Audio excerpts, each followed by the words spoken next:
Now, what would you do if you found yourself in a store that's getting robbed like this? And I'm not talking about the smash and grab jobs where they're in, they're out within like 10 seconds.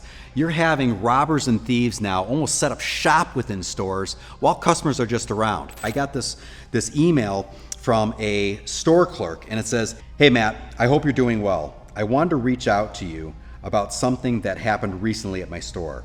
We had a robbery at knife point and it was pretty scary.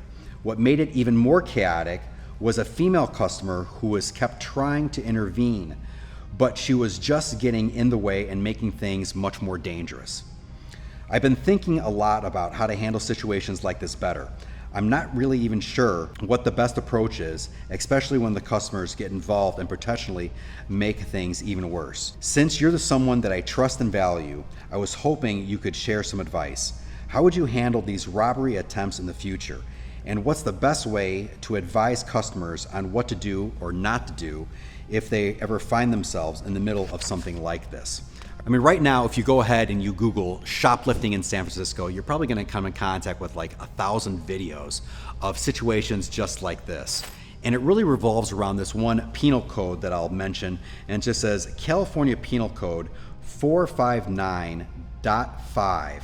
It says, define shoplifting as entering a commercial establishment with the intent to steal property worth $950 or less while it's open during regular business hours. I would say that there are 4 big tips that I can give people if they're ever caught in this kind of dangerous situation. I mean, I'm not gonna, hide the fact that it is scary, but I also want to kind of learn from a defense strategy that we have with mass shootings. And I understand this is not a mass shooting situation, but if you remember, we have something called run, hide, or fight. Now, in that kind of a situation, we have 3 different options. We can run, we can try to escape, we can hide from the situation, and we can also fight.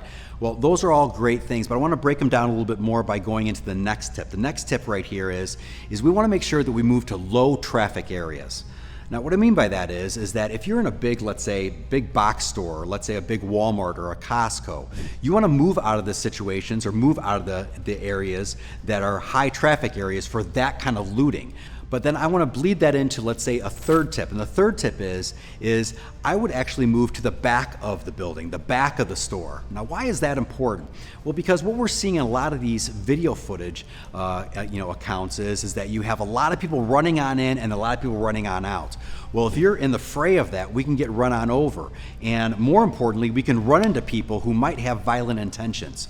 So what I would do is not just move to only low traffic areas, but move to the back of the building or try to escape out of the back of the building.